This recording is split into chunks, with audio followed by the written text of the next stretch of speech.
Gravel by California here, in front of the San Fernando Brewing Company for the return of Send It Sunday. Now, these monthly rides have been a pillar to GBC's growth, as it started off with a handful of people, then going to dozens until we hit the pandemic pause button. Now, a year ago, Troy and David from Road Bike Action magazine gave us a tour of Gold Creek, which blew my mind that it was this close and such a nice little nugget. So it was planned in the back of my mind that this was going to be our first ride back. California Gold. Let's roll.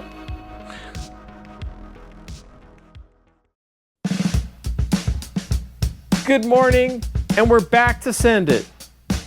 And while I don't think these people have showed up just for my yammering, I warned what was ahead. There's most of the elevation is within about 6 miles of the ride. But everyone was properly eager for this route, as we started from Rec Part, with the larger party pace group leading it off, followed not too far behind by the Potent Pacers. It was thumbs up to roll, or whatever you want to call this, as we got our legs moving with some quick flat residential miles before finding our way onto Little Tujunga, which connects into Santa Clarita Valley, but GBC had other plans, starting off with some light climbing, which you had an argument to keep it in the big ring, making you feel like you're in a Tarantino movie. The groups worked pretty well together, and within minutes, we hit our turnoff to Gold Creek Road. As it was now time to look at your shifters, with the pitch hitting above 10%, my big ring reference was no longer relevant, but everyone was killing it in spin mode, as you started seeing the effects of elevation. It wasn't dirt, but we soon crossed the elements, as Alder Creek is dry more times than not, giving us a second helping, rolling by the most interesting wedding venue of the day, before making a hard right off into our sojourn to dirt, with some serious climbing as well. The road feels like it wants to be paved, and you do too, but we had to work with what we got, as you don't really get a sense of where you're headed, or even what's out there. But by the time you give up on logic, you reach the trailhead. We diverted off of Gold Creek Road, down onto the Boulder Creek Trail, which is a tight piece of single track.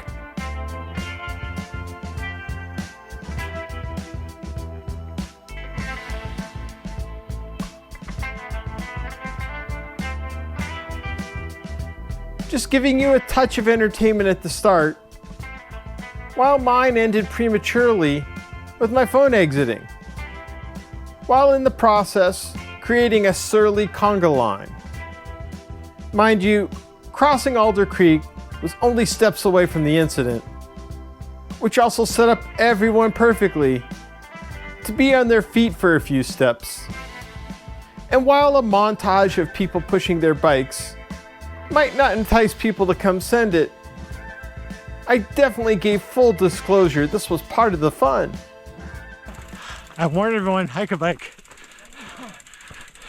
I didn't tell people Boulder Creek was less than a mile, because it doesn't seem that short, with all the variety built in, and while the second half trends upward, it's thankfully not on the technical side, as you scale this mini canyon, as most were oblivious to how tame this relatively was, making our way out to where the ride really got real.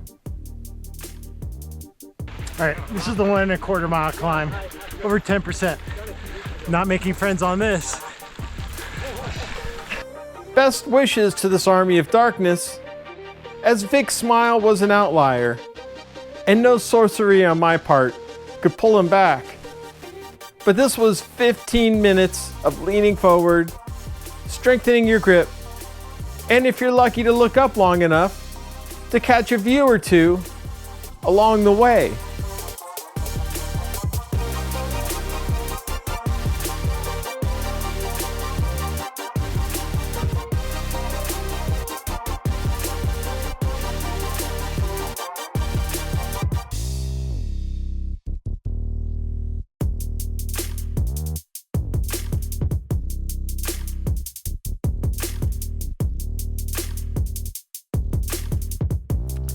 Needless to say, everyone earned a break at Gold Creek Divide, as both groups powered through the toughest section of the day. So how was it? It was good. Nice and easy, right? Just like I said? Just like you said, Okay. as promised. Just a warm-up. I hope I can find something more difficult for you. All right, it's good. Uh-huh. Doable. Exactly what you needed today? Yep. Okay. Can you do repeats? Maybe one more, that's it. My charm applied from Sarcasm 101 worked as good motivation to get back on the bike. Now that everyone's warmed up, another climb. Just 2 miles. About 8%. No big deal. This section was more palatable, even leading to moments to glide. But overall, your tempo will spin more consistently, while your views will gladly not follow that pattern, as we reap the benefits of very few straight lines.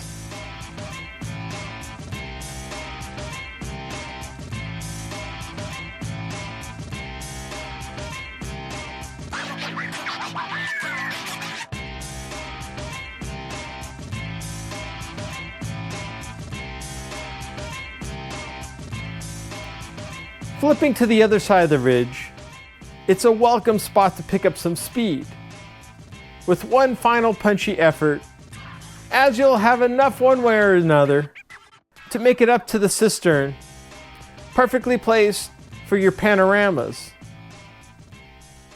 Oh, I'm okay. It's been great. Uh-huh. It's wonderful. I never knew this place existed, so great time I'm having. With Grupo Compacto, I apologize for not mentioning this before, but this 5-mile descent is one of my all-time favorites. As first you get accustomed to the speeds, and then the views flourish the deeper you go. But there are no words to properly describe how to reveal the San Gabriel Mountains crescendo. You just have to ride it yourself.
On a scale of 1 to 10 to fun, how is it? Super fun. Views are spectacular. 10 out of 10. Now no one's going to come to the rest of my rides. I can't beat that. We were back on pavement again, although the company might suggest otherwise. But I knew the smilage would continue, as turning onto Big Tujunga Canyon highlighted the other main feature of gravel bikes on this other 5-mile stretch, showing you how you can tack asphalt like a roadie.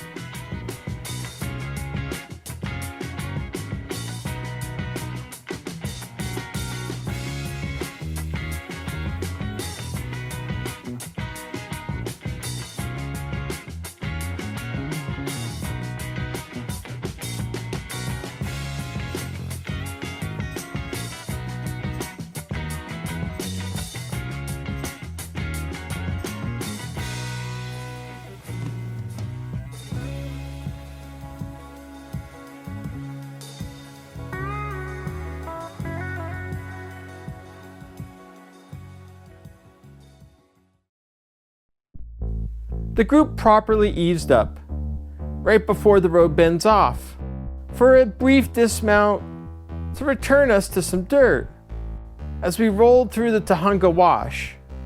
But as you split off from the embankment, the ride takes a new tone as you dive into what feels like a completely different surface as you swing to and fro across this wasteland with the right amount of sand, as you have no idea exactly where you're headed, but as long as your tires are prepared for this playfulness, any way out is going to be a fun one.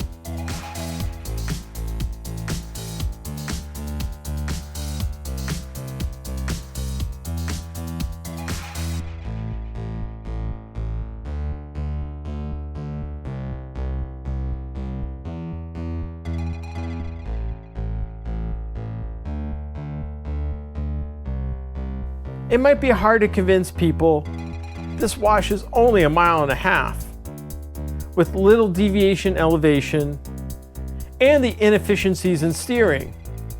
But approaching Troy and his camera signaled the end was near, with one final wiggle up to Foothill, where was pavement the rest of the way.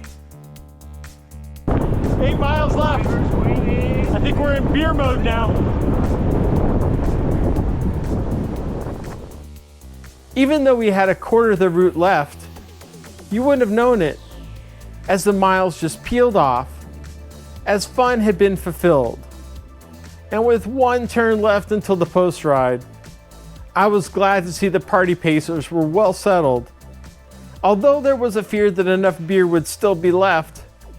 But a perfect end, as Fernando Brewing Company is bike friendly, and their offerings made us friendlier.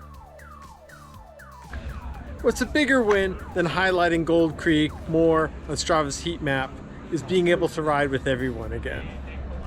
What's really special about gravel are these shared experiences, because this community thrives when we inspire each other on rides like these. Expect Send It Sunday to come back again sooner than later this time. If you want to support Gravel Bike California and the work that we do, go ahead, hit the subscribe button, or support us on Patreon so we can bring you more. And stay dirt.